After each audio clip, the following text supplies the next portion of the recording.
You are the president. $4.2 billion hidden across 11 countries, a palace staff of 300 and a nation of 40 million people who have absolutely no idea. 72% of the vote.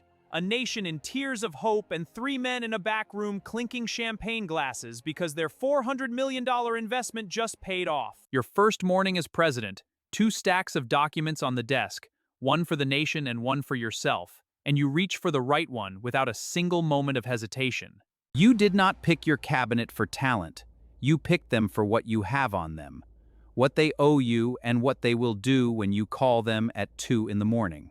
6 a.m., espresso, encrypted phone, 3 messages from your offshore banker and 1 from your intelligence chief confirming that last night's problem has been permanently taken care of. You never steal directly. The money flows through 4 shell companies, 2 cousins, an offshore account and a holding firm before it quietly becomes your new beach house.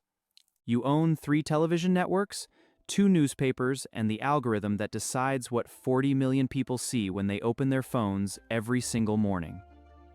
Opposition leaders are not enemies, they are administrative problems. And your attorney general, your bankers, and your intelligence chief are very good at solving administrative problems. We must demand transparency and accountability from every leader!